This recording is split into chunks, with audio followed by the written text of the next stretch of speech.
Okay, so hello everyone. Very good evening to all of you guys. I hope everyone is doing good. Please just confirm if it's all good with the audio video so that we can start our class. Hello Dhiraj, hello Bhaskar, Muskan, Pradyuman, Shikha, Shubham, Simran, and Arpana Gogoi. Okay, so finally we have Simran in the class and Arpana, right? I think आप दोनों live class अभी बहुत दिनों के बाद join कर रहे हैं, राइट? बहुत दिन से सिमरन और अर्पणा नेम हमने नहीं देखा क्लास में.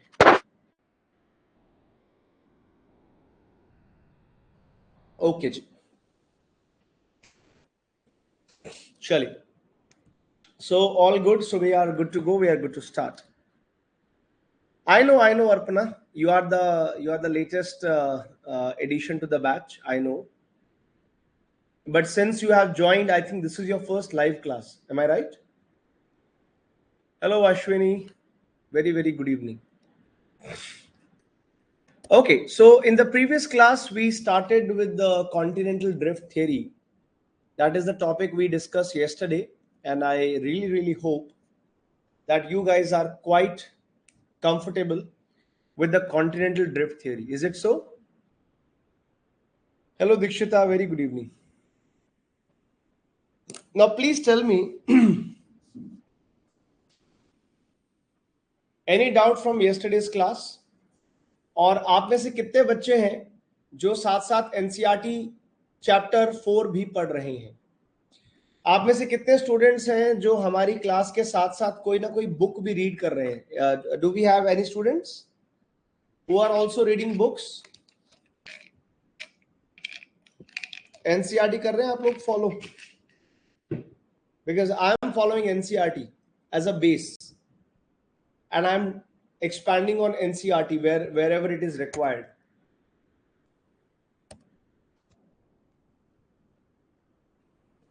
अच्छा, मुस्कान कर रहे हैं, मुस्कान कर रही है, शिखा भी कर रही है, प्रशांत भी कर रहे हैं, शुभम भी कर रहे हैं, शिखा भी कर रही है। चलिए, सिमरन is also doing that. Very good. So I think this is going to be a very important approach, and even for every subject हम ऐसा करेंगे ना. I am reading next IS book. हाँ, कोई भी, any book is okay, any book is good. NCERT GC Leong is also good. So this has to be your approach. Like अगर आप साथ साथ में it's a quality thing to do. अगर जो हम लोग क्लास में पढ़ा रहे हैं अभी, हम लोग जो पढ़ रहे हैं, इसके साथ साथ में अगर हम लोग थोड़ा थोड़ा साथ में बुक भी रीड करेंगे ना, तो हमारे को ये कभी ऐसा फील नहीं होगा कि सर मैंने क्लासेस तो कर ली बट मुझे कॉन्फिडेंस नहीं आ रहा. देखो, बहुत सिंपल सी बात है. जब आप हमारी क्लास में कोई टॉपिक कॉन्सेप्ट समझते हैं, उसके बाद अगर आप रीड करते हैं बुक में से और आपको बुक समझ में आने लग जाए, तो आपका ना कॉन्फिडेंस बिल्टअप होता है. और फाइनली जो आप लोग आंसर लिखोगे, वो आंसर्स लिखे जाएंगे बुक्स की हेल्प से.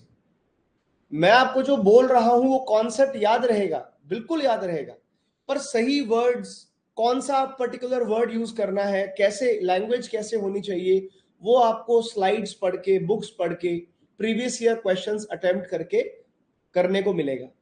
अभी हम जो भी जितना भी ज्योग्राफी हमने अभी तक कवर किया है, मुझे ये भी आपको जरूर एडवाइस करना होगा साथ साथ कि जो भी हम टॉपिक कर रहे हैं ना, देखो क्लास में हम लोग करेंगे, क्वेश्चंस भी डिस्कस करेंगे, सब कुछ करेंगे, लेकिन मेरा आप लोगों से रिक्वेस्ट है अपने लेवल पे कि आप लोग ना प्लीज साथ साथ प्रीवियस ईयर क्वेश्चन देखते रहिएगा. खास तौर पे मेंस के क्वेश्चंस, मेंस में क्या क्या किस तरह के क्वेश्चंस आए हैं इन टॉपिक्स में से आप जरूर ट्रैक रखिएगा. तब आपको एक्चुअली में ज्यादा बेनिफिट होगा कि जो मैं पढ़ रहा हूं उसे मैं इंप्लीमेंट कैसे करूंगा, उसको मैं यूज कैसे करूंगा. ठीक है ना? तो मेरी सलाह आप लोगों से है कि आप लोग साथ साथ जरूर रीड कीजिए और प्रीवियस ईयर पे प्लीज खास तौर पे ध्यान दीजिएगा. That is going to be very very important. एक, अभी हमने आपके लिए डेली करंट अफेयर्स फिक्स कर दिए. अभी आपको मैं बता देता हूं मोटा मोटी. सुबह 11 बजे we are going to have NCERT classes on YouTube, आप वो भी अटेंड कर सकते हैं. 1 बजे, सवा 1 बजे is more comfortable to me, तो सवा 1 बजे we are going to have Vision IAS का क्लास, वो भी हम लोग यहाँ पे स्टार्ट कर दिया, वो भी अभी रूटीन में आ गया है. शाम को 7:30 बजे की क्लास, ठीक है, 7:45 तक स्टार्ट हो जाएगी, डोंट वरी. तो ये आपकी 3 क्लासेस होगी रोज की.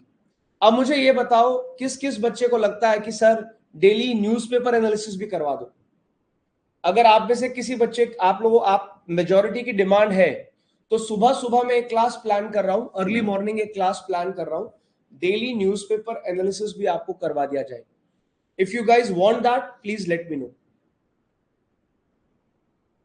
Done done done done.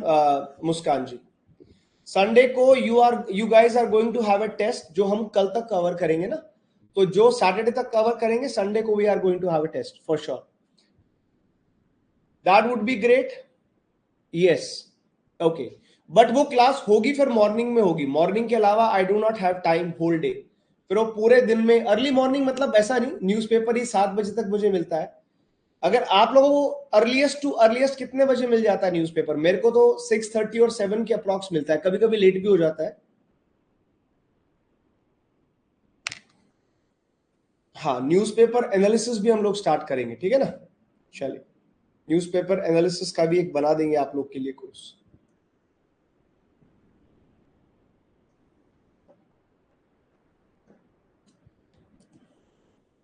Okay, ठीक है. मोस्ट लाइकली 7:30 हम लोग प्लान कर रहे हैं क्लास का, 7:30, क्योंकि 6:30 मुझे न्यूज़पेपर नहीं मिलेगा, और न्यूज़पेपर मिल भी जाएगा तो मुझे उसको रीड करना है, उसमें से न्यूज़ पिकअप करनी है, न्यूज़ डिस्कस करनी है, एडिटोरियल्स पिकअप करने हैं, राइट? तो उतना जल्दी तो नहीं होगा, बट आई थिंक 7:30 तक हो सकता है, 7:30 के अप्रॉक्स. मेरी कोशिश है कि 7 to 7:30 हम लोग कुछ डिस्कस कर लें, या फिर हम एक चीज ये भी कर सकते हैं कि फिर उसमें अगर बहुत अर्ली करना है, अगर 6-6:30 करना है ना, तो 8 बजे का इशू है यार, फिर मेरे को मेरी बेटी भी छोड़ के आनी होती है ना, 8 बजे का थोड़ा इशू पड़ता है, क्योंकि उसको 9:30 तक बेटी को स्कूल छोड़ के आना होता है।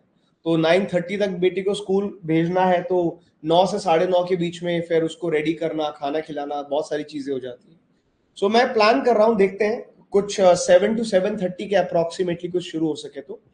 बट अभी जितना मैं कर सकता हूँ आपके लिए, trust me, I am doing my 200%। 200% हम लोग आपके लिए लगे हुए। चलिए तो ये थोड़ा सा ब्रीफ हमने आपको समरी दे दी। सो कल हमने कॉन्टिनेंटल ड्रिफ्ट थ्योरी जो है उसको हमने कल कवर करवाया। This theory was given by Alfred Wegener, और पूरा आपको एक हमने एनालिसिस दिया किस तरह से सुपर कॉन्टिनेंट पेंजिया से लॉरेशिया गोंडवाना लैंड बना, एंड फाइनली प्लिस्टोसीन एज में we got all the 7 continents. वो पूरा ड्रिफ्ट आपको एक्सप्लेन किया। हमने कॉन्टिनेंटल ड्रिफ्ट थ्योरी को 3 हिस्सों में पढ़ा। उसकी theory as it is given by Alfred Wegener, arguments in favour of that, arguments against that. तो थ्योरी हमने पूरा एक्सप्लेन किया। थ्योरी में हमने ये भी समझा कि एल्फ्रेड वेगनर ने 2 फोर्सेस का जिक्र किया था। Polar flucht force which is because of the rotation of the earth, rotation of the earth से बनती है सेंट्रीफ्यूगल फोर्स, और सेंट्रीफ्यूगल फोर्स हर चीज को इक्वेटर की तरफ पुश करती है, उसी से पोलर फ्लिंग फोर्स या पोलर फ्लच फोर्स बनती है। और दूसरा उसने एक्सप्लेनेशन दिया था टाइडल फोर्सेस का। उसके हिसाब से tidal forces were responsible for the westward drift and north south drift was because of the pole flucht force. साथ ही साथ में हमने इसके अलावा अलग अलग स्टेजेस भी आपको बताई, कौन कौन सी स्टेजेस में कब कब कहां डेवलपमेंट हुआ कॉन्टिनेंटल ड्रिफ्ट थ्योरी में।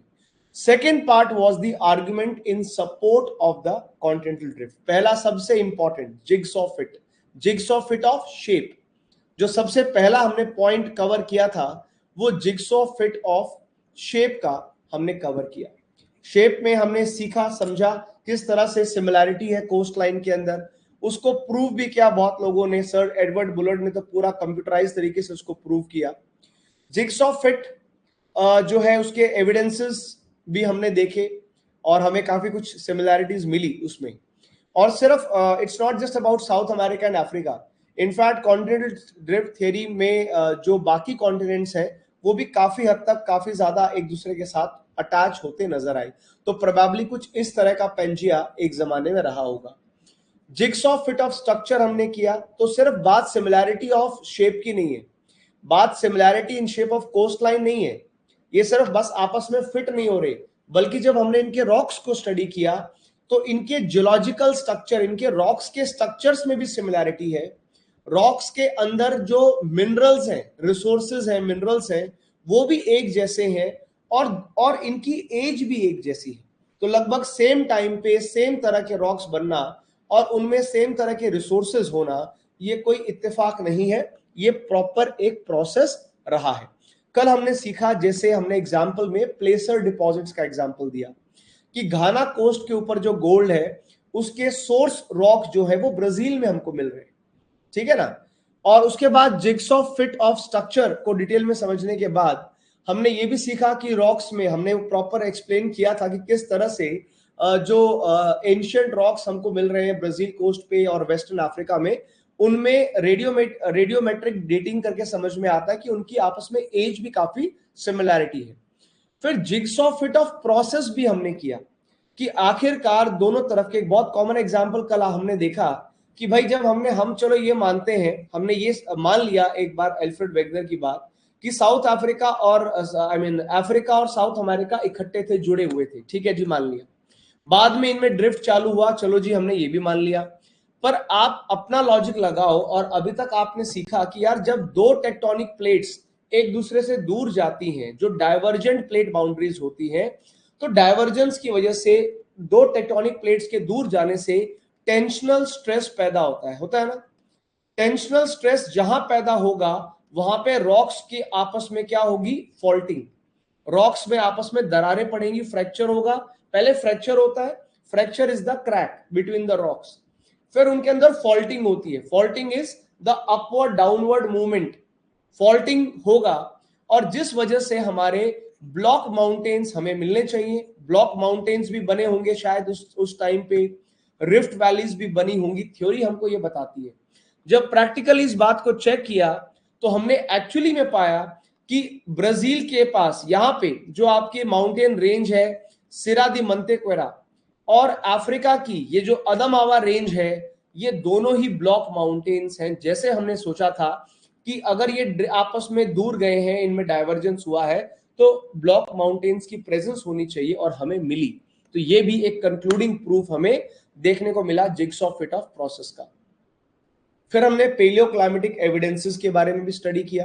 पेलियो क्लाइमेटिक एविडेंसेस आपको बताए, जब हमने अलग अलग कॉन्टिनेंट्स के रॉक्स को, अलग अलग टाइम के रॉक्स को स्टडी किया, उनमें अलग अलग क्लाइमेटिक एविडेंसेस मिले, अलग अलग क्लाइमेटिक रिकॉर्ड्स हमको मिले।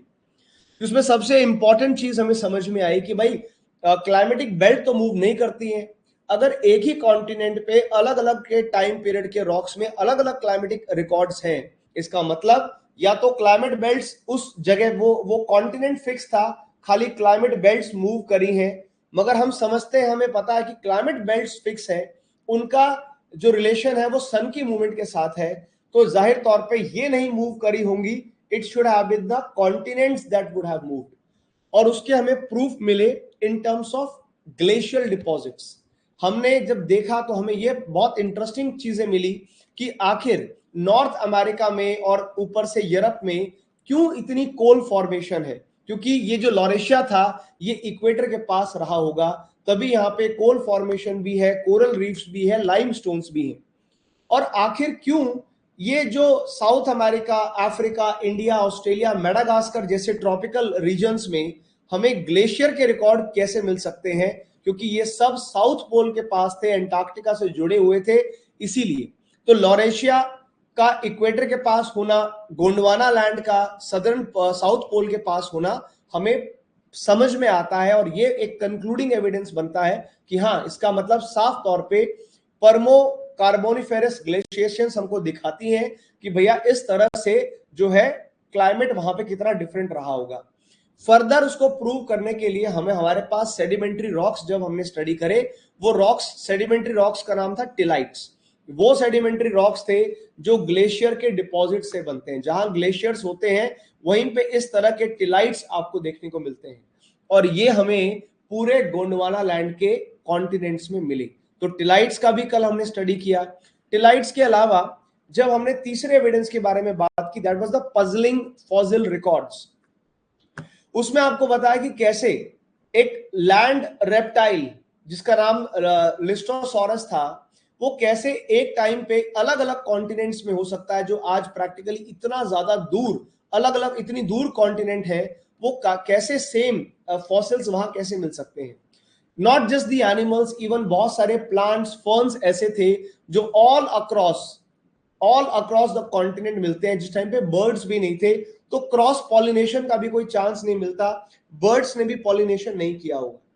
तो ये भी समझ में आता है, तभी पॉसिबल है अगर सिमिलर टाइप के फॉसिल रिकॉर्ड्स हैं, तो समझ में आता है कि सब कॉन्टिनेंट आपस में एक रहे होंगे। हमने कल साथ में not just about the Gondwana land but Laurasia के भी साथ होने के सबूत पाए, क्योंकि ट्राइलोबाइट नाम के जो फॉसिल्स हैं वो कनाडा के न्यू फाउंडलैंड में भी मौजूद हैं और स्कॉटलैंड में भी मौजूद है। और आज आप मैप पे देखिएगा कहां पे स्कॉटलैंड है, on the right side, on the east side of Atlantic, और वेस्ट साइड ऑफ अटलांटिक में you have new फाउंडलैंड, island of Canada. लेकिन वहां पे सेम फॉसिल्स का होना फर्दर प्रूव करता है कि ये पहले ड्रिफ्ट से पहले इकट्ठे थे, वेस्टवर्ड बाद में ड्रिफ्ट हुआ होगा। इसमें हमने लेमुरिया का भी जिक्र किया, अगर आपको याद होगा, लेमर्स नाम के जो एनिमल्स थे वो मिलते हैं आपको। इंडिया, मेडागास्कर और अफ्रीका को कलेक्टिवली कहा जाता है Lemuria, that is the 3 land masses that has fossils of lemurs. ठीक है ना, ये सब चीजें हमको वहां देखने को मिली। इसके बाद लेकिन ये सब कंक्लूडिंग एविडेंसेस बढ़िया लगे, सब कुछ समझ में आया, लेकिन फिर एक सवाल उठा कि भाई कुछ आर्गुमेंट्स हैं जो इस कॉन्टिनेंटल ड्रिफ्ट थ्योरी के अगेंस्ट भी जाते हैं। उसमें हमने कई सारी चीजें समझी। फॉर एग्जाम्पल वी अंडरस्टूड कि जो मैकेनिज्म एल्फ्रेड वेगनर ने बताया था उस मैकेनिज्म में थोड़ा गड़बड़ है। 2 मैकेनिज्म उसने बोला। पहला उसने कहा कि भाई there is a free float of crust over the mantle, which is not true. Crust mantle के ऊपर मूव नहीं करता, लिथोस्फेयर एस्थेनोस्फेयर के ऊपर मूव करता है। तो क्लियरली उसका वो फ्री फ्लोट वाला कॉन्सेप्ट गलत हो गया। दूसरा, उसने जो एक तो ये फ्री फ्लोट वाला जो कॉन्सेप्ट था, दिस वाज रॉन्ग। दूसरा, फोर्सेस, एक्चुअली में पोलर फ्लच फोर्स या टाइडल फोर्स दोनों वीक फोर्सेस हैं, और ये पॉसिबल नहीं है कि ये दो फोर्सेस इतनी पावरफुल हो जो इतना बड़े मैसिव लेवल पे जिन्होंने कॉन्टिनेंट्स को मूव कर दिया हो।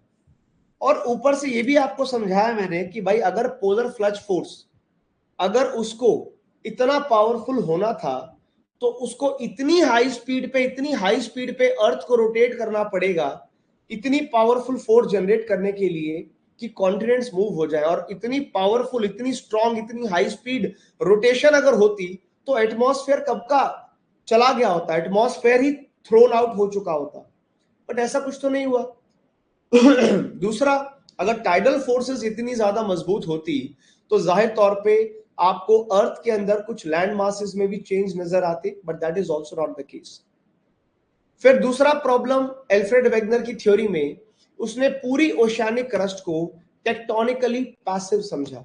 उसने समझा कि भाई ओशियानिक क्रस्ट का अपना कोई मतलब नहीं बनता, वो कॉन्टिनेंटल क्रस्ट के हिसाब से रिएक्ट करती है। जहां दो कॉन्टिनेंटल क्रस्ट आपस में जुड़ गई, टकरा गई, मिल गई, वहां पे ओशन क्लोज हो जाएगा, ओशन क्रस्ट खत्म हो जाएगी। जहां दो कॉन्टिनेंट्स मूव करके दूर दूर, बीच में वहां पे ओशियानिक क्रस्ट का नंबर आ जाएगा। But that is not true. Tectonically आज जो हम बात करेंगे, आज जिसका जिक्र करेंगे सी फ्लोर स्प्रेडिंग थ्योरी का, वहां पे आपको पढ़ के समझ में आ जाएगा कि ओशियानिक क्रस्ट तो कितनी ज्यादा टेक्टोनिकली एक्टिव है, पैसिव होने का तो सवाल ही नहीं उठता। और तीसरा problem, he was not very aware of endogenic forces, और बिना एंडोजेनिक फोर्सेस को ड्रिफ्ट एक्सप्लेन कर पाना बहुत मुश्किल है। क्योंकि जो रीजन है why there is continental drift, actually में कॉन्टिनेंटल ड्रिफ्ट हुआ है सब मानते हैं, इसके होने का जो एक्चुअली मैकेनिज्म है उसका आंसर छुपा है एंडोजेनिक फोर्सेस में, उसका आंसर छुपा है मैग्मा की मूवमेंट में, उसका आंसर मैग्मा के कन्वेक्टिव करंट्स। मैग्मा के कन्वेक्टिव करंट्स क्या होते हैं? कन्वेक्शन क्या होता है? किसी भी चीज का वर्टिकल मूवमेंट इज कन्वेक्शन, ठीक है, ज्योग्राफी में। तो जो हमारे मैग्मा है, जो हमारे एस्थेनोस्फेयर के अंदर मैग्मा है, वो सारे मैग्मा बहुत ज्यादा गर्म होने की वजह से उनमें एक कन्वेक्टिव मूवमेंट आती है, सारा का सारा मैग्मा ऊपर की तरफ लिफ्ट करता है। ये वोल्केनिज्म का भी बेस है। This is also base for volcanism. Volcanism में सीखा था ना, all the processes that lift or that make magma move towards the surface of the earth. Why? क्योंकि मैग्मा के अंदर बहुत सारे कन्वेक्टिव करंट्स चलते रहते हैं जो मैग्मा को ऊपर राइज करते हैं। और ये मैग्मा जब मूव करेगा, मैग्मा करंट जिधर मूव करेंगे उस हिसाब से एस्थेनोस्फेयर में मूवमेंट होगा, और उसी के रिस्पॉन्स में आपका ऊपर का लिथोस्फेयर मूव करेगा। मैं एक्सप्लेन करूंगा आज कैसे। तो ये तीन बड़े फॉल्ट हमने कल एल्फ्रेड वेगनर की थ्योरी में हमने इनके तीनों के बारे में जिक्र किया था। क्रिटिसिज्म बहुत अच्छे से डिटेल से समझ लिया, सब कुछ कर लिया। आज का जो चैप्टर शुरू होगा वो पोस्ट ड्रिफ्ट स्टडी से स्टार्ट होगा। Please tell me if we are absolutely clear of what we have done yesterday. देखो, रिवाइज करने में हमें मुश्किल से 10 मिनट लगे, मुश्किल से 10 मिनट में रिवाइज किया। अगर आप सेम डे जो हम आपको पढ़ाते हैं, अगर आप सेम डे उसको रिवाइज कर लें या क्लास से पहले रिवाइज कर लें, मैं गारंटी दे रहा हूं 3 घंटे का लेक्चर आप 1 घंटे से ज्यादा समय लगेगा नहीं, 1 घंटे में रिवाइज कर देंगे। और सेम डे अगर रिवाइज कर दिया या नेक्स्ट डे तक भी रिवाइज कर दिया तो बिल्कुल दिमाग में फिट बैठ जाएगा। मैं आपको आज भी बता रहा हूं, जब मैं आपको ये सब चीजें पढ़ाता हूं ना, मेरे को हेलुसिनेशंस होती हैं 2014 की। लिटरली जब मैं आपको टॉपिक पढ़ा रहा हूं या कोई भी ज्योग्राफी की चीज पढ़ाता हूं तो मेरे को हेलुसिनेशंस 2014 की होती है। वो वाली मेमोरीज मेरी रिकॉल होती हैं कि यार मैं ऐसे क्लास में बैठता था, ये मेरा बेंच होता था। आज से 10 साल पहले तो बात ही अलग थी ना, उस टाइम का तो माइंड और ज्यादा शार्प माइंड था, अभी तो बूढ़ा हो गया दिमाग। तो क्लास में बैठ के, मतलब मुझे लिटरली पढ़ा मैं रहा होता हूँ, मुझे मेरे सामने मेरे ज्योग्राफी टीचर दिख रहे होते हैं। कि वो ऐसे ऐसे एक्सप्लेन करते थे, उन्हीं के एग्जाम्पल मैं आज भी यूज करता हूं आपके लिए। पर वो इसलिए इतना ज्यादा याद है ज्योग्राफी का चीज, क्योंकि मेरा फंडा बिल्कुल क्लियर था।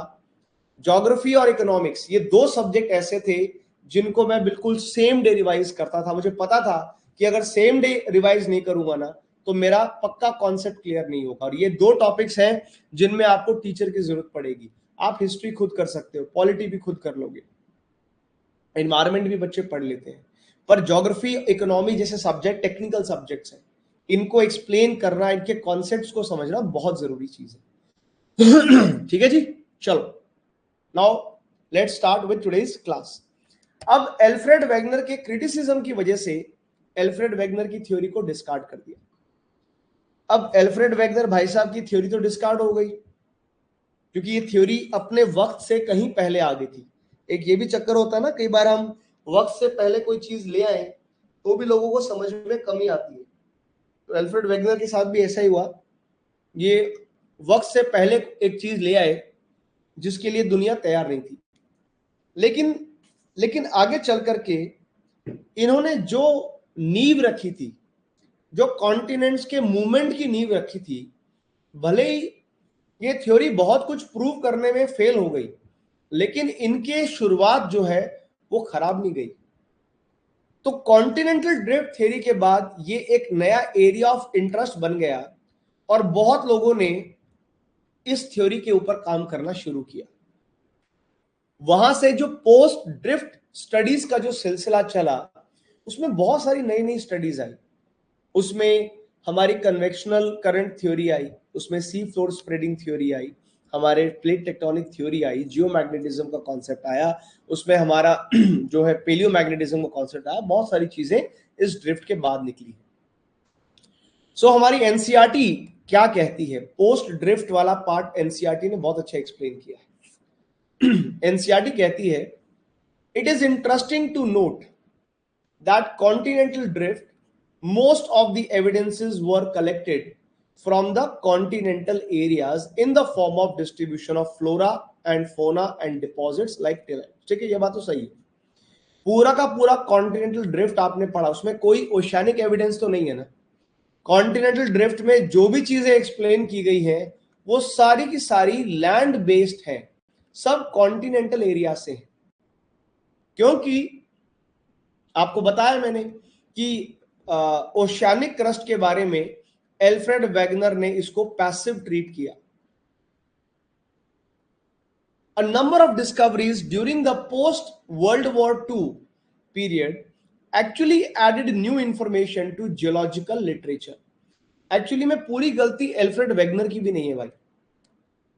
1945 के बाद ही एक्चुअली में बहुत ज्यादा एक्सप्लोर किया गया है ओशन फ्लोर को, और उसका भी रीजन समझाता हूं कैसे।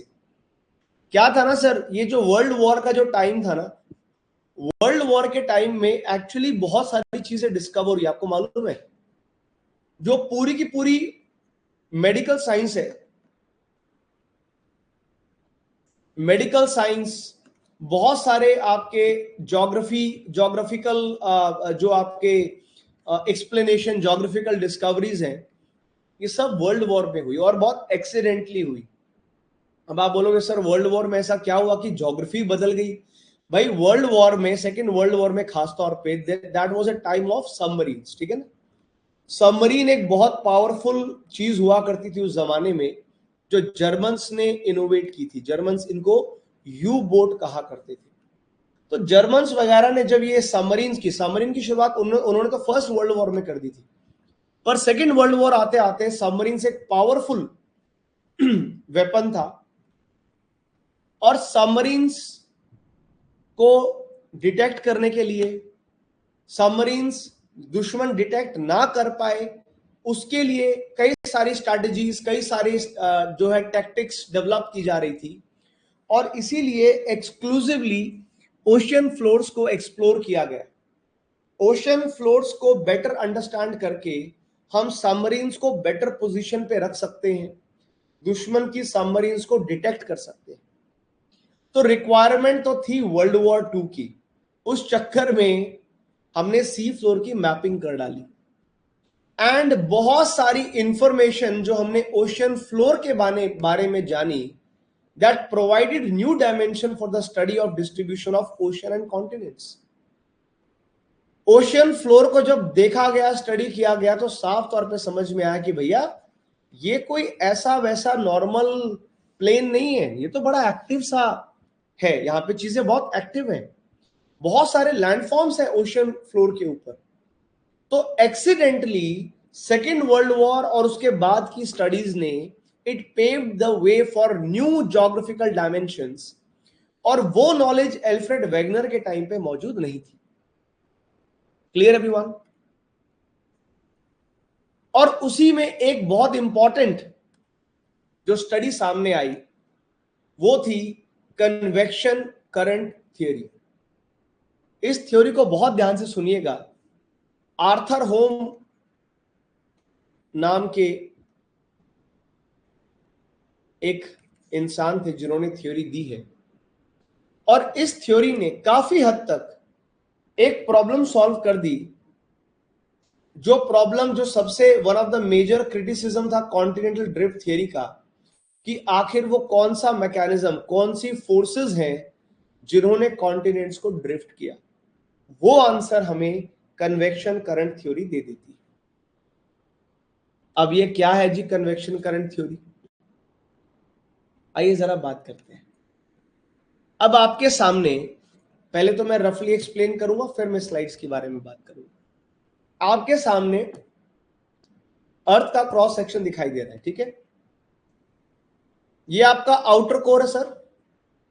आउटर कोर के अंदर होते हैं बहुत सारे रेडियो एक्टिव एलिमेंट्स, मानते हैं?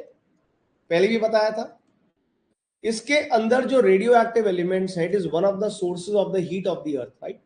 अर्थ के हीट के दो रीजन बता रखे हैं, प्राइमोर्डियल हीट जो फंस गई है, पुरानी हीट जो बच गई है, और रेडियो एक्टिविटी की वजह से जो नई हीट जनरेट हो रही है। तो अब समझो इस बात को कि हमारे आउटर कोर में जो लिक्विड है वहां पे भाई बहुत सारी हीट जनरेट हो रही है।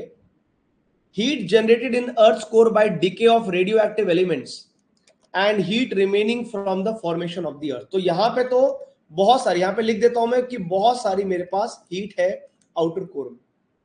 अगर आउटर कोर में बहुत एक्स्ट्रा सरप्लस हीट होगी, क्या वो हीट अपने से जस्ट ऊपर वाली लेयर को, बिकॉज ऑफ कंडक्शन, दो लेयर आपस में चिपकी हुई है, अभी बहुत गरम गरम पानी है और तुम इस गरम पानी के ऊपर हाथ रखोगे, तुम्हारा हाथ भी गर्म हो जाएगा ना, बिकॉज ऑफ कंडक्शन। तो अगर आउटर कोर में इतनी ज्यादा हीट है, तो क्या उसके जस्ट ऊपर जो हमारा मेंटल का जो पोर्शन है, क्या मेंटल के अंदर वो हीट ट्रांसफर नहीं होगी? होगी। आउटर कोर की हीट ऊपर की तरफ जाएगी, तो लोअर पार्ट जो मेंटल का ये लोअर पार्ट है, ये भी साथ में बहुत ज्यादा गर्म हो जाएगा। अब मेंटल जब बहुत ज्यादा गर्म होगा, तो इस मेंटल के अंदर जो भी मटेरियल है, सेमी सॉलिड मटेरियल इसके अंदर है, वो भी साथ में गर्म होगा बिकॉज ऑफ कंडक्शन। जैसे ही मेंटल के अंदर का जो मैग्मा है बॉस, वो हो गया गर्म, वो पूरा रॉक, वो पूरा का पूरा मेंटल पोर्शन अगर गर्म हुआ, उसमें जैसे आपकी हवा होती है, जैसे आपका अगर सरफेस बहुत वार्म है, एकदम हॉट सरफेस है, हॉट सरफेस के ऊपर जो हवा फ्लो करेगी वो भी गर्म हो जाएगी कंडक्शन से, और गर्म हवा होते ही उसकी डेंसिटी कम हो जाती है। कोई भी चीज गर्म होती है, गर्म होते ही वो चीज एक्सपैंड कर जाती है। एक बहुत इंटरेस्टिंग मुझे सवाल पूछा था बच्चे ने, और बहुत मजेदार सवाल था ये वाला, और बहुत इनोसेंट क्वेश्चन था, क्योंकि हम बाय डिफॉल्ट मान के चलते हैं कि बच्चों को तो पता ही होगा कि warm air rises up, warm air rises up and उससे बारिश होती है। उसने बड़ा इनोसेंटली पूछा, सर क्यों होती है राइज? और आसान सवाल का जवाब भी आसान ही था, बट बच्चे कई बार पूछते नहीं। अगर आपके मन में डाउट है, आपको पूछना चाहिए। अगर उस बच्चे को यही क्लियर नहीं हो पा रहा कि भाई गर्म हवा क्यों उठ रही है, तो वो कैसे कॉन्सेप्ट सीखेगा? तो उसने बहुत अच्छा सवाल किया अपनी क्लैरिटी के लिए। कोई भी चीज जब गर्म होगी, गर्म होने के बाद उसको एक्स्ट्रा हीट मिल गई, वो फैल जाएगी, वो एक्सपैंड करेगी। और बहुत सिंपल सा ये तो फंडा है, कोई चीज का एरिया जितना बड़ा हो जाएगा उतनी उसकी डेंसिटी कम हो जाएगी, उसके पार्टिकल्स लूजली पैक हो जाएंगे। अब ये एरिया से ये एरिया बन गया कॉम्पैक्ट। जितनी चीज कॉम्पैक्ट है डेंसिटी ज्यादा है। कोई चीज गर्म होकर के फैल गई, क्योंकि जैसे हीट मिलेगी, हीट मिलते ही अंदर के जो पार्टिकल्स है, मॉलिक्यूल्स हैं, वो एक्साइटेड हो जाएंगे। ये जो पार्टिकल्स पहले क्लोज क्लोज थे, हीट मिलने से ये थोड़े एक्साइटेड हो गए, दूर दूर हो गए, इसीलिए सरफेस एरिया बढ़ गया एयर का। और कोई चीज का सरफेस एरिया बढ़ती, डेंसिटी जैसे ही कम हो जाएगी, तो हमेशा ये फिर यहां पे काम आती ग्रेविटी। जो चीज ज्यादा डेंस है वो जमीन के करीब रहेगी, जो चीज कम डेंस है वो डेंसिटी के हिसाब से, अपनी डेंसिटी के हिसाब से ऊपर को राइज करेगी। कोई भी चीज हल्की होती है, एक्सपैंड होते ही ऊपर की तरफ राइज करती है। वही सेम फंडा आप मेंटल पे लगा दीजिए। अर्थ के अंदर जो मेंटल लेयर है, जैसे ही वो गर्म हुई, उसके अंदर का जो मैग्मा है, जो मोल्टन मटेरियल है, वो गर्म हुआ तो एक्सपैंड हुआ, हल्का हुआ तो ऊपर उठा। और इस तरह से यहां पे एक वर्टिकल मूवमेंट देखा गया इस मैग्मा के अंदर। ये molten magma because of convection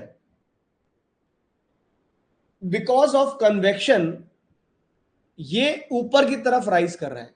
mental गर्म हुआ ड्यू टू कंडक्शन, और कंडक्शन से गर्म होकर के जो वो मैग्मा ने अपना मूवमेंट शुरू किया, that was the convective movement. Convection is vertical movement of anything, here it is magma. अब इसको कहते हैं भैया convective current.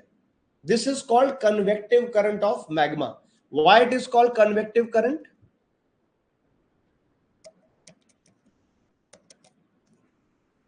This is convective current. ऊपर ऊपर कन्वेक्शन चल रहा है, ऊपर ऊपर कन्वेक्टिव करंट ऊपर की तरफ जा रहा है। अब इससे क्या हुआ, साथ में वो मैग्मा। अच्छा, एक और चीज, जब कोई भी गर्म चीज वर्टिकली ऊपर जाती है, जैसे जैसे वो चीज ऊपर राइज करेगी, वो अपनी हीट को रिलीज भी करती रहती है। जब हवा भी ऊपर जाती है, वो अपनी हीट को रिलीज करती है, तभी तो गर्म हवा ऊपर जाके कंडेंस हो जाती है, क्लाउड्स बना देती है। ठीक वैसे ही मैग्मा भी गर्म होके ऊपर उठा, लेकिन ऊपर जाते जाते अपनी हीट लूज भी करता जा रहा है। अगर इसको कोई ओपनिंग मिल जाती, कोई ऊपर जगह होती, तो ये बाहर निकल जाता, मैग्मा लावा बन के निकल जाता। लेकिन अगर कहीं जगह नहीं मिली, तो थोड़ी देर के बाद ऊपर जाकर के जो थोड़ा ठंडा होने लगेगा, तो फिर ये वापस से ठंडा होके घूम के अपनी जगह पे वापस आ जाएगा। लेकिन जब नीचे आएगा फिर से गर्म हो जाएगा, फिर ऊपर उठेगा, ऊपर जाएगा, साइड में मूव करेगा, जगह तो है नहीं मूव करने के लिए, ठंडा होगा, नीचे आएगा, नीचे आते आते फिर गर्म हो जाएगा, फिर प्रोसेस चालू रहेगा। तो सिर्फ एक मैग्मा की मूवमेंट इज कन्वेक्टिव करंट। जब ये कन्वेक्टिव करंट्स एक पूरा सर्कल कंप्लीट करते हैं, ऊपर से नीचे, नीचे से ऊपर, उसे कन्वेक्टिव सेल कहते हैं। किसका कन्वेक्टिव सेल? मैग्मा का कन्वेक्टिव सेल। और ये मूवमेंट लगातार होती रहती है sir. It's a continuous process. तो इस तरह से आप यहां पे जो स्क्रीन पे देख रहे हैं, ये एरो का मतलब समझिए। गर्म हुआ तो ऊपर उठा, ऊपर तो चला गया, जगह नहीं थी, तो ठंडा होके साइड में मैंने मूव करना शुरू किया, and that is how the convective cell is complete. इसे कन्वेयर बेल्ट भी बोलते हैं। ये कन्वेक्शन सेल या convective cell is also known as conveyor belt. अब आप बोलोगे सर ये तो ठीक है, समझ में आ गया कि हाँ, हमारे पूरे के पूरे मेंटल के अंदर पूरा जो मेंटल लेयर है, राइट फ्रॉम 100 किलोमीटर डेप्थ से लेकर के और नीचे 2900 किलोमीटर तक ये पूरा मैग्मा का मूवमेंट चलता रहता है। सवाल ये कि कन्वेयर बेल्ट तो ठीक है, कन्वेक्टिव करंट तो बन गए, कन्वेक्टिव सेल तो बन गए, सर इन्होंने कॉन्टिनेंटल ड्रिफ्ट को कैसे एक्सप्लेन कर दिया? देखो, बहुत सिंपल आंसर तुम्हारे सामने है।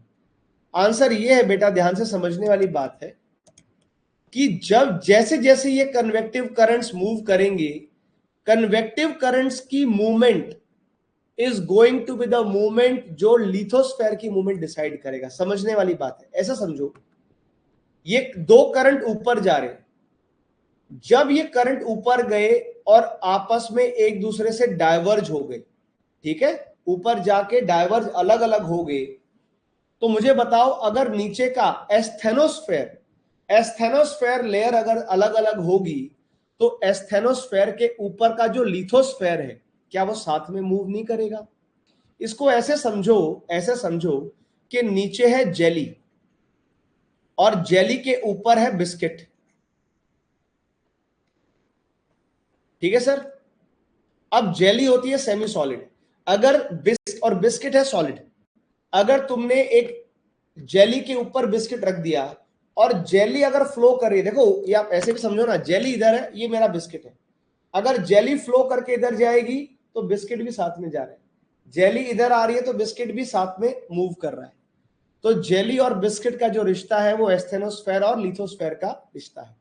अगर नीचे का एस्थेनोस्फेयर ऑपोजिट डायरेक्शन में जाएगा तो ऊपर भी जो मेरी लिथोस्फेरिक प्लेट्स हैं वो दोनों प्लेट्स अलग अलग डायरेक्शन में मूव करेंगी, जिससे कौन सी वाली बाउंड्री बनेगी, कौन सी टेक्टोनिक बाउंड्री बनेगी? Divergent plate boundaries. यहां पे ऊपर अगर इन कन्वेक्टिव करंट्स की ऑपोजिट मूवमेंट है तो ऊपर की जो लिथोस्फेयर है वो डाइवर्जेंट प्लेट बाउंड्रीज बनाएंगी। अब जैसे सपोज यहां पे आप मूवमेंट देख रहे हो कि भाई ये कन्वेक्टिव करंट्स जो हैं ये यहां पे गए, ये नीचे की तरफ आने वाले कन्वेक्टिव करंट्स थे और इस तरफ से भी कन्वेक्टिव करंट्स नीचे आ रहे। तो जहां पे ऐसा होगा कि भाई दो कन्वेक्टिव करंट्स मूव करते करते नीचे आए और सेम डायरेक्शन में नीचे आ रहे हैं, तो ये कैसी बाउंड्री बनवाएंगी? कन्वर्जेंट बाउंड्री बनवाएंगी, क्योंकि यहां पे दो मैग्मा करंट पास में आ रहे हैं। तो एस्थेनोस्फेयर अगर अंदर की तरफ मूव करेगा तो ऊपर की टेक्टोनिक प्लेट्स भी किधर जाएंगी बेचारी? वो भी तो आपस में कन्वर्ज करेंगी।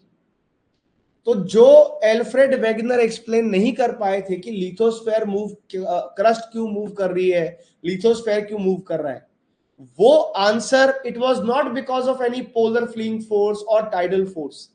इसका मतलब जितना भी जो भी कॉन्टिनेंटल ड्रिफ्ट हुई, कॉन्टिनेंटल ड्रिफ्ट जो हुई, जो अलग अलग कॉन्टिनेंट्स मूव करे, वेस्ट की तरफ मूव करे या ऊपर नीचे मूव करे, उसमें किसी एक्सटर्नल फोर्स का हाथ नहीं था, उसमें हाथ था हमारी एंडोजेनिक फोर्सेस का।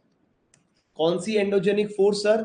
Convection currents. किसके? मैग्मा के कन्वेक्शन करंट्स थे। मैग्मा के ही करंट्स डिसाइड कर रहे थे कौन से कॉन्टिनेंट्स कब टूटेंगे, कहां जाएंगे, किस डायरेक्शन में जाएंगे। So scientists believe that tectonic plates move because of the convection currents that flow up from the core of the earth and circulate under the asthenosphere. अगर ये एस्थेनोस्फेयर को मूव करेंगे, ऊपर का लिथोस्फेयर तो मूव होना लाजमी है। This theory was given by a person called as Arthur home. उनकी कन्वेयर बेल्ट थ्योरी भी बोलते हैं, कन्वेक्टिव करंट थ्योरी भी बोलते हैं।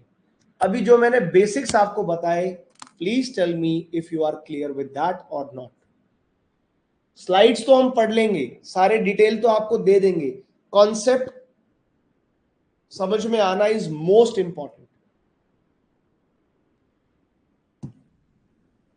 Please tell me if you guys are clear on that. Sir convection current repeat, convection current में क्या repeat करूं शुभम बताओ? कन्वेक्शन करंट में क्या क्या समझ में नहीं आया मुझे, थोड़ा क्लियरली पूछो। कोई जल्दबाजी की बात नहीं भाई, एक क्लास फालतू लग जाए कोई दिक्कत नहीं, but things has to be absolutely crystal clear. तुम्हारे दिमाग में पिक्चर बन जानी चाहिए कि नीचे कोर से हीट की वजह से कन्वेक्टिव करंट आए, मूव करे, ऊपर की बाउंड्रीज बन रही। Everyone has to be crystal clear on that. Shubham आप मुझे स्पेसिफिक पूछिए कि सर ये स्पेसिफिक पार्ट समझ में नहीं आया, ताकि मैं आपको बेटर आंसर कर पाऊं। ठीक है, ओके। और कोई शर्माने वाली बात नहीं है, 4 बार पूछो, 5 बार पूछो। अगर जेन्युइनली डाउट आ रहा तो जेन्युइनली आंसर भी मिलेगा। चलो अब थोड़ा सा एक स्टेप और आगे चलते हैं बॉस। अब कन्वेक्टिव करंट्स का हमने कॉन्सेप्ट तो सीख लिया, ठीक है जी। अब जरा स्लाइड्स की जय हो और स्लाइड्स के बारे में बात करते हैं। तो ये जो इंसान आप देख रहे हो, मैं नहीं, मेरे से ऊपर जो इंसान देख रहे हो, ये है मिस्टर आर्थर होम्स। मैं एक मजाक किया करता था जब मैं अनअकैडमी में पढ़ाता था। तो आर्थर होम्स जो है मैं ऐसे हंस के बोला एक बार, मैं कहा वो शर्लॉक होम्स नहीं थे, उनके उन्हीं के तो रियल ब्रदर हैं। और बच्चे मान गए कि यार अच्छा सर उनके ब्रदर थे शर्लॉक होम्स के।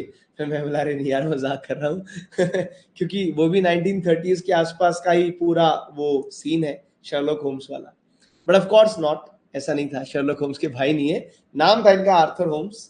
इन्होंने 1930s में, सबसे पहले 1930s में ही discussed the possibility of convection currents operating in the mantle portion. इन्होंने सबसे पहले प्रपोज किया था कि मेरे हिसाब से मेंटल पोर्शन में ये कन्वेक्टिव करंट्स होते हैं। अब थोड़ा सा इसको एक्सप्लेन कर दिया जाए। सर कन्वेक्टिव करंट, जैसे शुभम पूछ रहे थे कन्वेक्टिव करंट्स रिपीट, एक बार इसको सुनिए शुभम जी। पहले तो कन्वेक्शन का मतलब समझ में आ गया, कन्वेक्शन एज अ प्रोसेस क्या होती है। सो वैसे convection is a heat transfer process that involves the movement of the fluids between various temperature zones and not to be forgotten this movement is always going to be vertical. क्योंकि अगर किसी चीज की movement horizontal है that is advection. Geography में advection का मतलब horizontal movement और कन्वेक्शन का मतलब वर्टिकल मूवमेंट। अब वर्टिकल में हमेशा ऊपर है जरूरी नहीं है, ऊपर से नीचे या नीचे से ऊपर, इट कैन बी बोथ। दोनों को हम कन्वेक्शन ही कहेंगे, कन्वेक्टिव प्रोसेस ही कहा जाएगा। तो convection is a heat transfer process, vertical heat transfer process. तो मेरे कन्वेक्शन करंट क्या हो गया फिर? Convection current is a process in which energy is transferred from one location to the another, which is also known as convection heat transfer. अब यहां पे कहां का हीट ट्रांसफर हो रहा है? जो मेरे कोर के अंदर हीट है वो वाया मेंटल मेरा जा रहा है कहां तक? एस्थेनोस्फेयर तक। समझ रहे हो? कोर का हीट एस्थेनोस्फेयर तक जा रहा है via mental. That is the convection heat transfer. कहां पे हो रहा है? मेंटल पोर्शन के अंदर। ये करंट कैसे बने? They are generated due to radio active elements causing thermal difference in the mantle portion. क्योंकि कोर के अंदर जहां रेडियो एक्टिव एलिमेंट्स हैं वो कोर तो हो गया सुपर हीटेड, बहुत एक्स्ट्रा हीट आ गई, वो हीट उसने कहां पे ट्रांसफर कर दी? मेंटल पोर्शन में। Arthur Holmes argued that there exists such system of currents in the entire mental portion। ये मानते थे कि पूरा 100 किलोमीटर से लेकर के 2900 किलोमीटर, वो याद करो अर्थ का हमने अलग अलग लेयर्स किया था। पहला 100 किलोमीटर वॉज लिथोस्फेयर, तो ऊपर का 100 किलोमीटर छोड़ दो, लिथोस्फेयर की बाउंड्री से लेकर के और 2900 किलोमीटर कौन सी डिसकंटिन्यूटी, नाम बता दो जरा। डिसकंटिन्यूटी का नाम क्या था? गटनबर्ग डिसकंटिन्यूटी, याद आ गया? 2900 किलोमीटर पे डिसकंटिन्यूटी वाज गटनबर्ग डिसकंटिन्यूटी।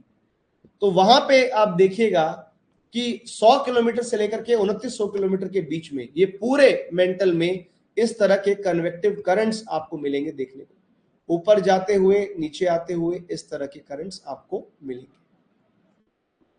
पूरे एंटायर मेंटल पोर्शन में करंट्स मूव करते हैं क्योंकि कोर के अंदर हमारे radio active elements. According to this theory, the intense heat generated by radioactive substances in the mental seeks a path to escape and give rise to formation of convective currents in the mental। यही तो reason है, क्योंकि ये heat इतनी ज्यादा heat है कि mental में मैग्मा मूव करता है, मेंटल में मटेरियल ऊपर की तरफ इस चाहत में जाता है कि मुझे कहीं पे कोई ओपनिंग मिल जाए तो मैं बाहर निकल जाऊं। जहां इनको ओपनिंग मिलती है निकल जाते हैं। जरूरी नहीं कि हर बार ये कन्वेक्टिव करंट सर्कल में घूमता रहे। अगर यहाँ पे ओपनिंग है, यहाँ पे जगह है, यहाँ पे क्रस्ट वीक है तो उसको तोड़ के बाहर भी निकल जाएंगे। जहां बाहर निकल जाएंगे तो वहां तो वल्केनिज्म पूरा हो गया। जहां पूरा बाहर नहीं निकल पा रहे वहां पे घूम के चक्कर काट के वापस घर आ जाएंगे, फिर दोबारा शुरू करेंगे, फिर वापस आ जाएंगे। और ऐसा भी होता है इस प्रोसेस में, आप खुद ही दिमाग लगाओ। जहां एक जगह पे बार बार ये करंट जाके टकराएंगे तो over a period of time उसके ऊपर का क्रस्ट अपने आप ही, उसके ऊपर का लिथोस्फीयर अपने आप कमजोर होगा ना। तो जरूरी नहीं कि लिथोस्फेयर को एक ही बार में तोड़े।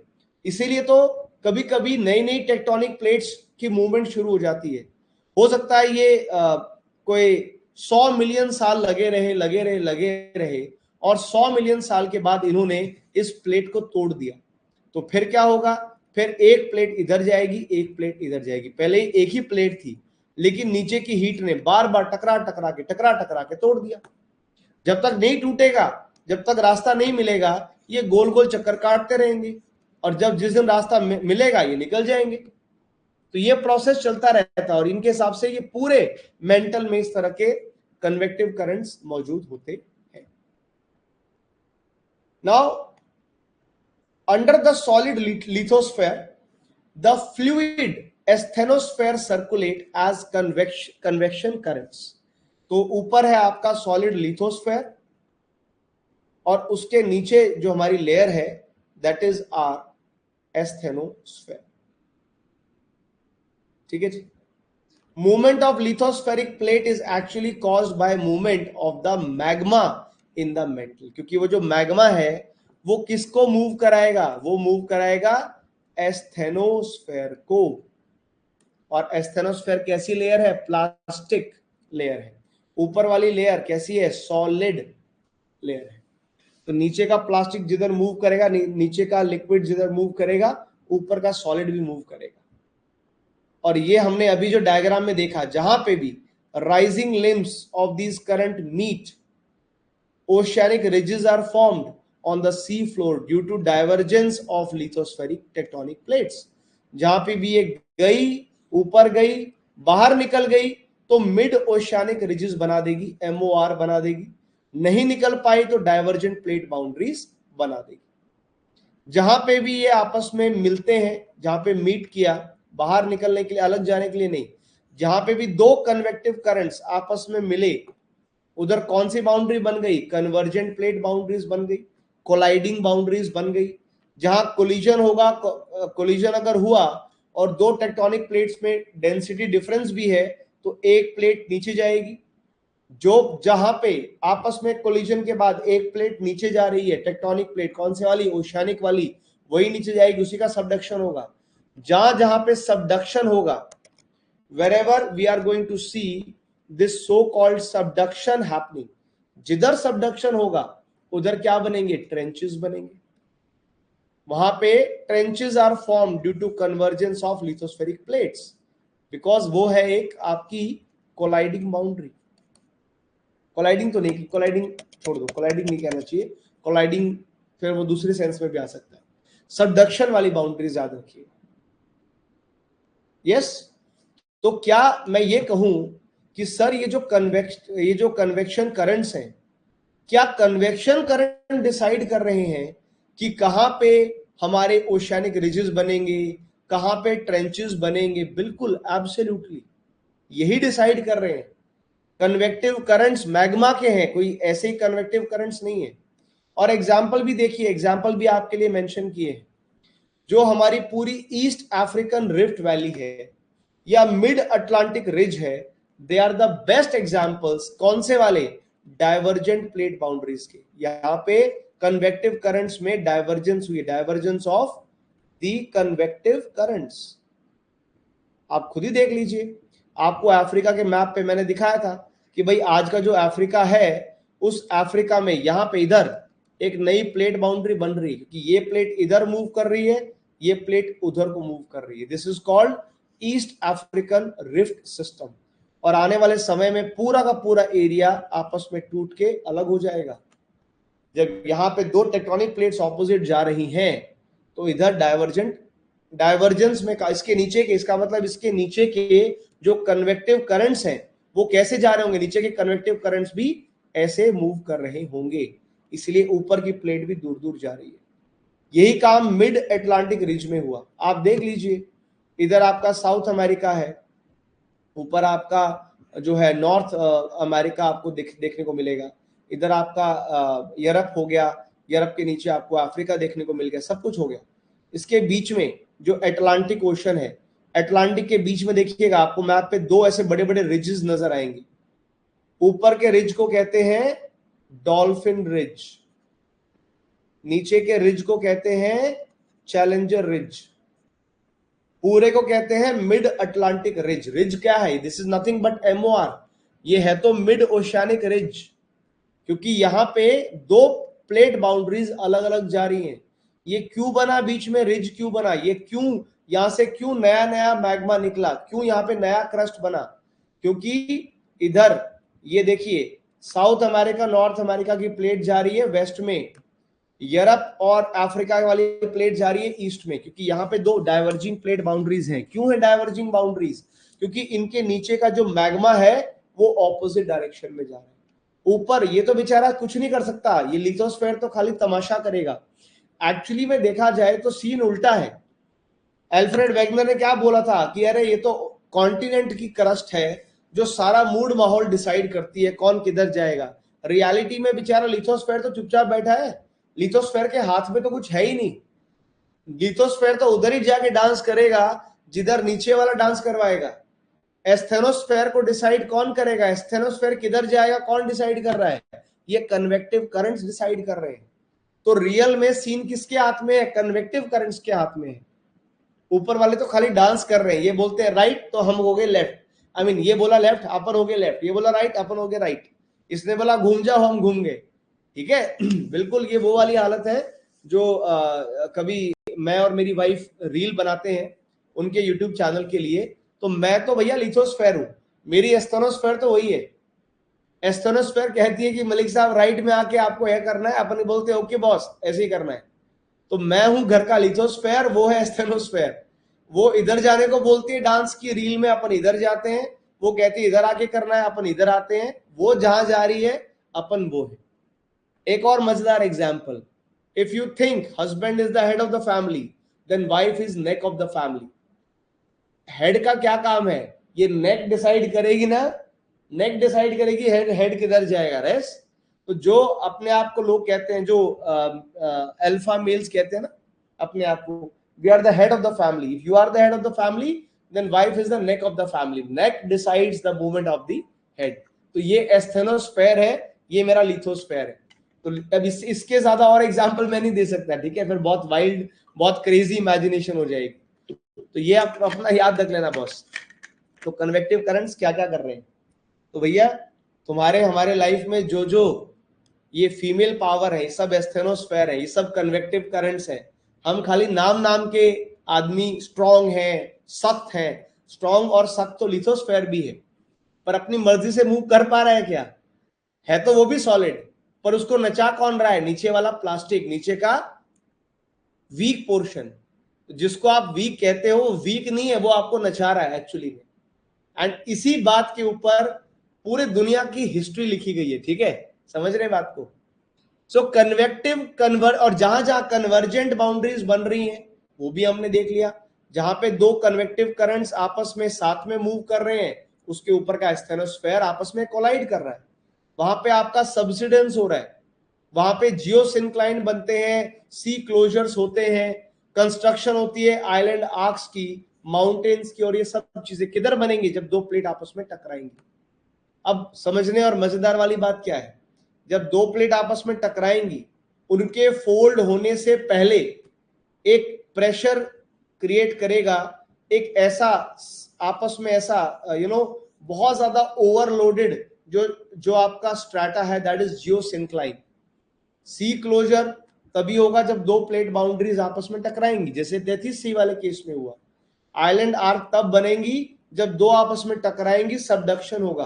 तो जहां पे सबडक्शन हुआ, सबडक्शन के ठीक ऊपर वल्केनिज्म भी तो होगा, वो सारा आपस में मेल्ट होकर के जो एस्थेनोस्फेयर में एक्स्ट्रा लेयर जा रही है, वो वापस से आपका वोल्केनिक इरप्शन तो होगा। और आइलैंड आर्क कब बनते हैं? जब आपका इतना स्ट्रॉन्ग वोल्केनिक इरप्शन हो कि आपके समुद्र के ऊपर तक आपके सी माउंट बन जाए, तो दैट इज आइलैंड आर्क। बहुत सारे ऐसे जगह हैं जहां पे आपके इतने स्ट्रॉन्ग वोल्केनिक इरप्शंस हुए हैं अंडर द वाटर कि उनकी पीक्स अभी पानी के ऊपर आ रखी है। आपको आप देखिएगा, आपको मिलेंगे ये, आपको ऐसे आइलैंड आर्क्स जो हैं, ये आपको हम लोग बोलते हैं इसको इसको जो है अपना क्या बोलते हैं, आइसलैंडिक हाई वगैरह बोलते हैं। ऐसे आइलैंड आर्क्स आपको मिड अटलांटिक रीज में बहुत मिलेंगे। मिड अटलांटिक रीज में बहुत सारे आइलैंड्स ऊपर आ रखे हैं।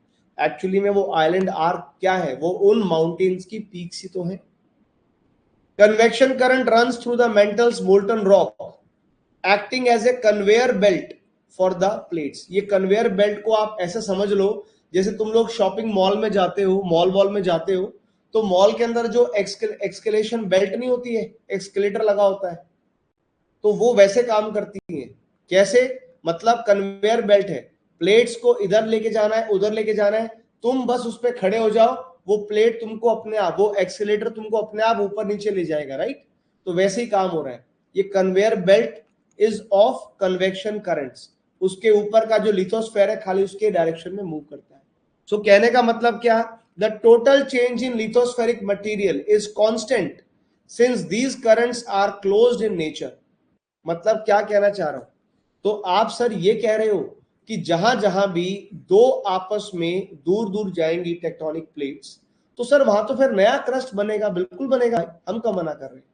जहां जहां मौका मिलेगा, जहां जहां डाइवर्जिंग बाउंड्रीज होंगी, वहां पे तो नया, बार बार नया नया मैग्मा बनेगा, और नया नया मैग्मा बाहर निकलेगा, it is always going to create new crust. तो सर इसका मतलब क्या लिथोस्फेयर, टोटल लिथोस्फेयर बढ़ रहा है? नहीं, बढ़ नहीं रहा है, बैलेंस है। क्यों? अगर नया नया क्रस्ट बन रहा है तो पुराने वाला डिस्ट्रॉय भी तो हो रहा है।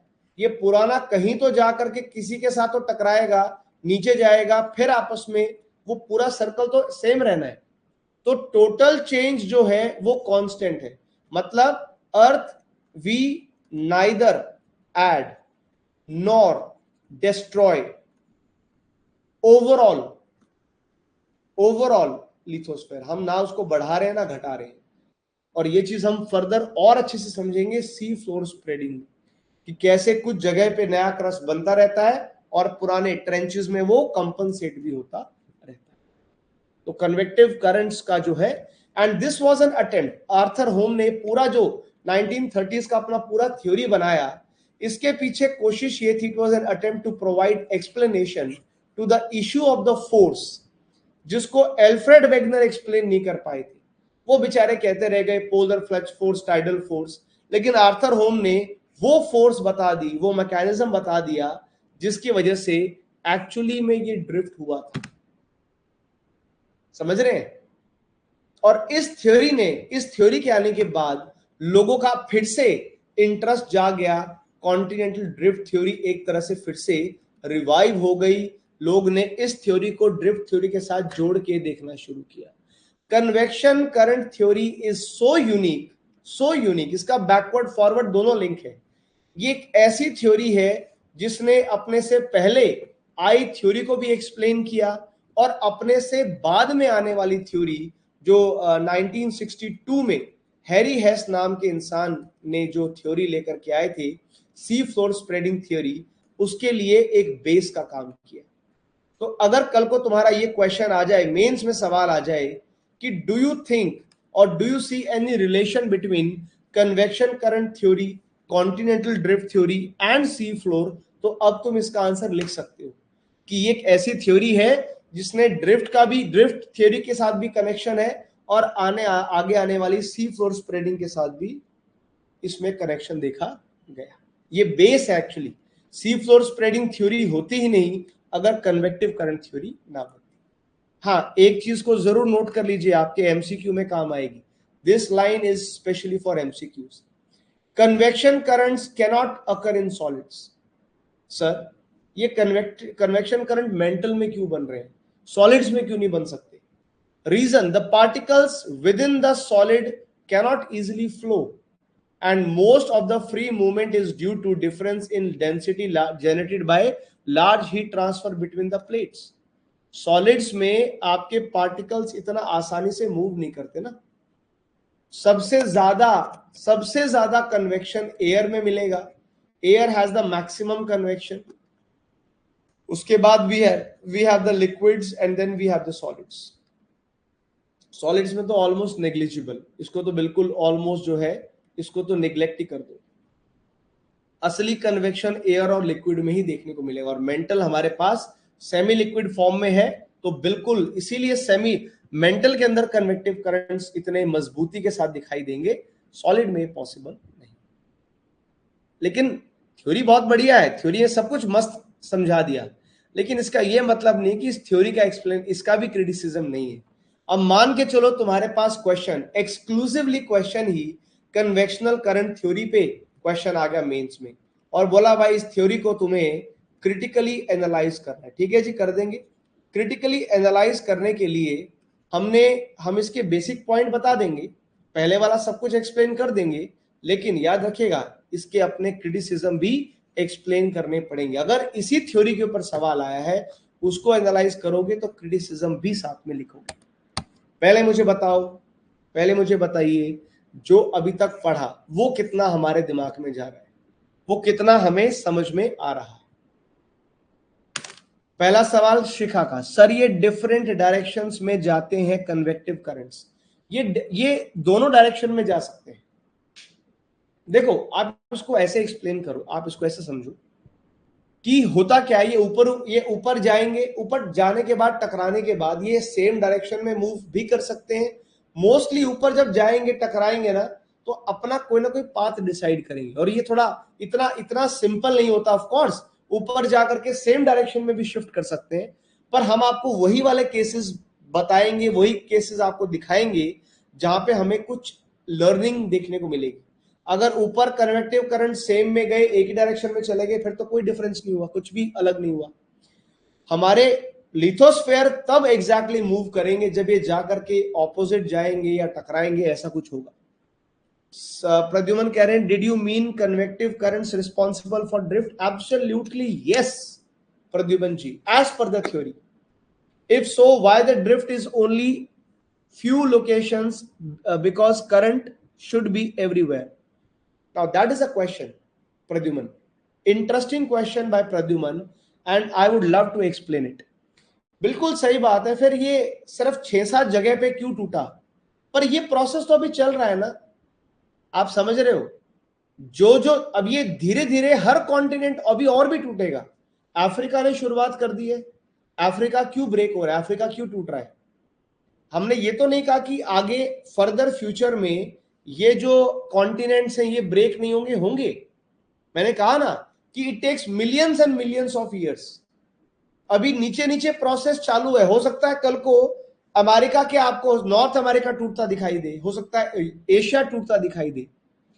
उस वक्त जहां जहां पे कमजोरी मिली, जहां जहां पे वीक पोर्शन बना, वहां वहां पे टूट गया। This process is still continuing, and best example is east African rift valley, जो आज भी टूट रहा है। एवरी ईयर कुछ ना कुछ सेंटीमीटर मूव कर रहा है। तो ये करंट्स तो अपना काम कर रहे हैं। जहां जहां पे ये लिथोस्फेयर को वीक कर देंगे, वहां पे मूवमेंट आपका चालू हो जाएगा। I hope that make sense to you Pradyuman.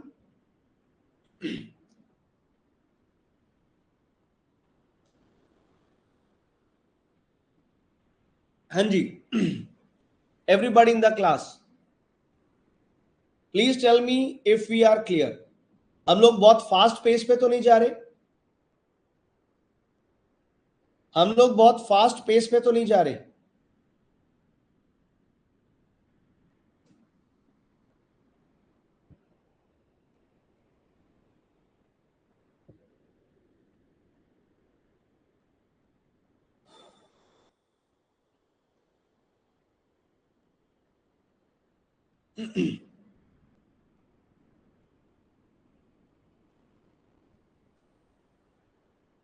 It means all these drifts happen in different times. Yes, yes.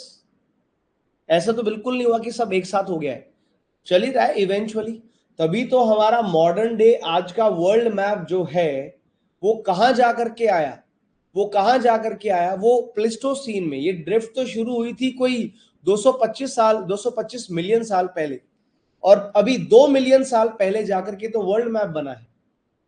Even in India, we are observing this drift in northwestern zone. Yes, it's happening everywhere. देखो, plates are never static. They move in some direction. They keep on moving.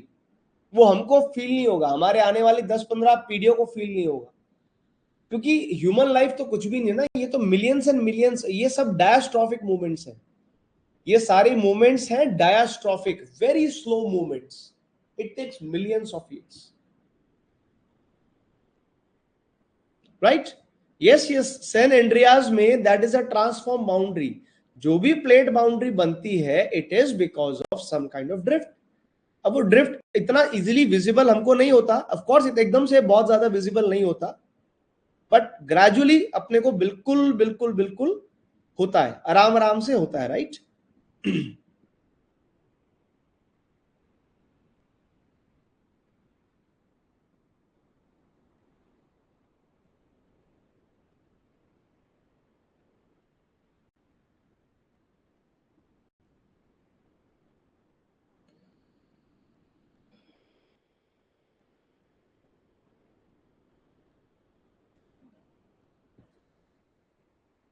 चलिए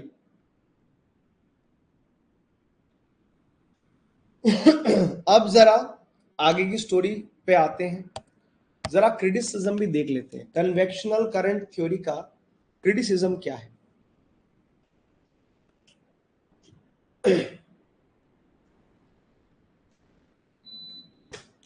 तो boss, इस convectional current theory का criticism कैसे समझना है जरा देखिए।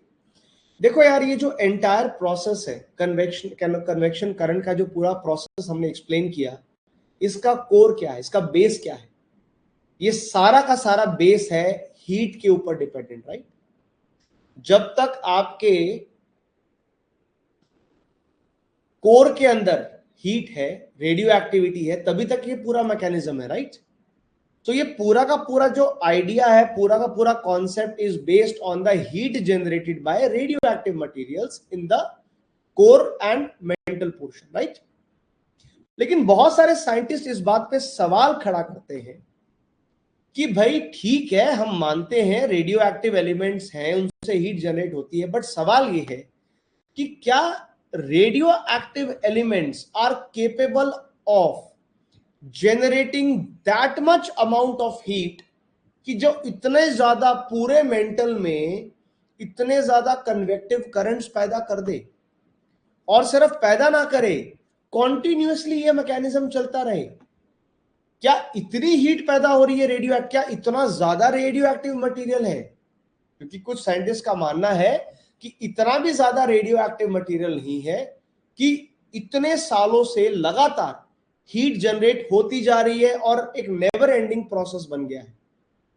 अगर ये हीट उतनी ना हुई जितनी हम मान के चल रहे हैं, तो फिर तो पूरा का पूरा कन्वेक्शनल करंट ही खत्म हो गया, फिर तो थ्योरी यूजलेस होगी। कन्वेक्टिव करंट्स बनेंगे ही नहीं अगर ये हीट इनसफिशिएंट हुई, तो पूरा का पूरा मैकेनिज्म, पूरी की पूरी थियरी वुड बी इम्पॉसिबल। ये तो हम अभी तो हम सारा, हमने कौन सा जाके चेक किया है? ये सब कुछ अजम्पशन पे ही तो बेस्ड है कि कोर के अंदर हीट होगी, वो मेंटल में आ गई, ऐसा हो गया, वो वैसा हो गया, है तो सब कुछ अजम्पशन पे बेस्ड। अजम्पशन लॉजिकल है, मगर लॉजिकल तो ये भी है कि क्या पता उतनी हीट ना हो। It is also worth noticing that rising currents condense their heat into the crust. This process result in heat loss which could cause currents to weaken. एक बात बताओ, इतने billions and billions of year से अगर ये current काम कर रहे हैं, आपको मैंने बताया जितनी बार, जब जब ये करंट्स ऊपर आएंगे, क्या ये अपनी हीट को, कुछ हीट को ऊपर क्रस्ट की तरफ ट्रांसफर नहीं करेंगे? क्या ये अपनी हीट को मेंटेन रखेंगे? जब कोई भी कन्वेक्टिव करंट ऊपर जाता है तो कहीं ना कहीं हीट लूज भी तो करता है। तो फिर उस हिसाब से देखा जाए तो इतने मिलियंस ऑफ ईयर्स के बाद धीरे धीरे करके ये करंट्स तो वीक हो जाने चाहिए। और अगर करंट्स वीक हो जाएंगे या होंगे या कभी हुए होंगे, तो फिर क्या तब भी इतनी ये पूरा ड्रिफ्ट मेंटेन रहेगा, पूरा कन्वेक्शन मेंटेन रहेगा? क्या कन्वेक्टिव सेल सस्टेन हो पाएगा? ये भी सवाल है।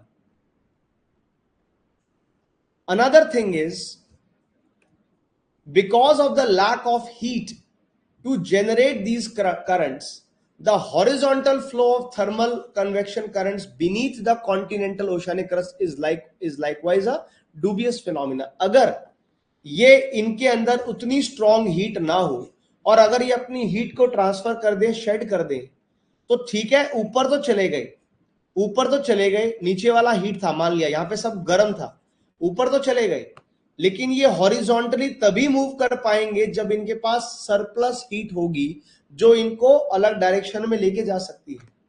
और अगर ये वीक हुए, उतनी हीट वाले उतने स्ट्रॉन्ग करंट ना हुए, तो फिर तो पॉसिबल ही नहीं है, चांस ही नहीं है कि ऊपर का लिथोस्फेयर थोड़ा सा भी हिलेगा।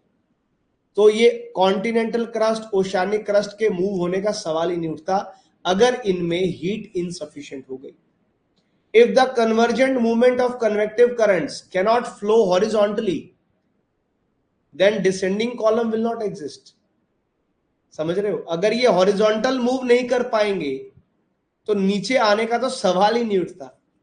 ये पूरा साइकिल ऊपर से साइड से नीचे से साइड, ये पूरा सर्कल तभी कंप्लीट होगा जब पूरी प्रोसेस में ये कन्वेक्टिव करंट्स अपनी हीट को मेंटेन करें। और कोई भी चीज अपनी हीट को कॉन्टिन्यूसली मेंटेन नहीं कर पाती है, हीट का लॉस होता ही होता है due to, because there is a heat transfer going on. तो क्रिटिसिज्म भी लाजमी है, क्रिटिसिज्म के भी पॉइंट लॉजिकल तो है कि नहीं है? अब आप बोलोगे सर क्या कर रहे हो, मुश्किल से हमने सीखा था, मुश्किल से कन्वेक्टिव करंट दिमाग में बिठाए, अब आप कह रहे हो कि इसमें भी फॉल्ट है। फॉल्ट तो हर चीज में है। ये फॉल्ट, ये क्रिटिसिज्म तो लाजमी है। अगर कॉन्टिनेंटल ड्रिफ्ट का क्रिटिसिज्म ना होता तो बाकी की थ्योरीज तो बनती नहीं। यस, क्या कह रहे हैं Pradyumn? Class notes for this convective currents आपको मैंने एक्सप्लेन कर तो दिया सारा। नोट्स अलग से बनाने के लिए कोई नोट्स नहीं है, जो एक्सप्लेन करना था हमने कर दिया, और जो आपका जो डिटेल्स हैं वो हमने स्लाइड्स में मेंशन कर दिए हैं प्रद्युमन जी। अब मुझे बताओ, क्रिटिसिज्म क्लियर हुआ, थ्योरी क्लियर हुई और क्रिटिसिज्म भी क्लियर हो गया, ऐसा है क्या? ऐसा मान लिया जाए क्या कि दोनों चीज क्लियर हो गई है?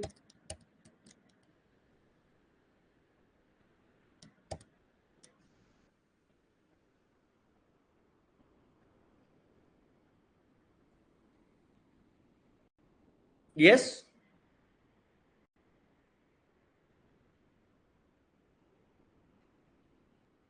मजेदार है मजा आ रहा है, सीखने में मजा आना चाहिए, ज्योग्राफी बोझ नहीं लगनी चाहिए। देखो, मैं तुमको एक साथ में एक चीज दिखाता हूँ, जो हमने इतना इतना कुछ पढ़ा है, एक बार एनसीईआरटी पे नजर डालते हैं। एनसीईआरटी में कहां से शुरुआत की हमने? यहां से शुरुआत की थी। ये लिख रखा है post drift studies. Post drift studies में जो हमने इतनी देर लगा के समझाया, ये एनसीईआरटी में ये है, इतना, बस इतना ही है। ये this is the whole, this is convectional current theory.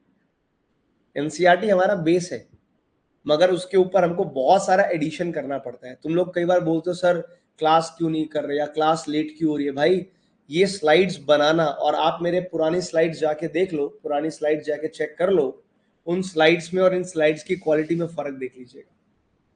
जो हम ज्योग्राफी जो हम पढ़ाते थे अन अकेडमी पे, ऑब्वियसली जब नॉलेज इवॉल्व होगा तो मेरा दिल नहीं मानेगा कि मैं नई इंफॉर्मेशन ऐड ना करूं। तो मेरी पुराने वाली कोई भी स्लाइड काम नहीं आ रही है, आप समझ रहे हो? ये सारी की सारी जो स्लाइड्स अभी है, ये बिल्कुल फ्रेश स्लाइड्स बनाता हूं, और फ्रेश स्लाइड्स के हिसाब से तभी तुमको मैं एवरीडे का स्लाइड दे रहा हूं, कि मेरे को लगता है ये सब चीजें आज हम पढ़ेंगे तो ये सब इंफॉर्मेशन, जो लेटेस्ट इंफॉर्मेशन होगी उसको ऐड कर दें। हम एडवांस में बना के रख देंगे स्लाइड्स को, कुछ ना कुछ नया ऐड हो जाता है कई बार।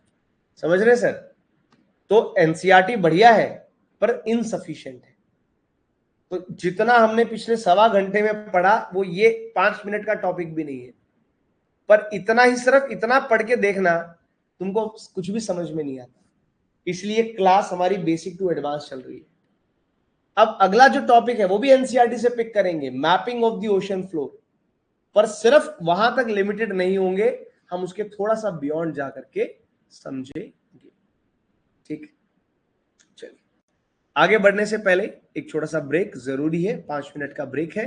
आज 2 ब्रेक देंगे आपको, एक नहीं 2 ब्रेक देंगे, 5-5 मिनट के, 5-5 6-6 मिनट के 2 ब्रेक होंगे, लंबा ब्रेक आज नहीं देंगे ठीक है? तो अभी 5-6 मिनट का ब्रेक ले लो, 9:09 हुए हैं, तो आई सी यू गाइज एट 9:15 9:15 पे मिलते हैं, 9:15 बजे मिलते हैं। तब तक आप ब्रेक ले लीजिए 5-6 मिनट का, जो पढ़ा है उसको एक बार देखिए, रिवाइज कीजिए क्या समझ में आया, और फिर हम मैपिंग ऑफ द ओशन से we are going to start. Beautiful topic, excellent, amazing topic, so do not go away and stay tuned.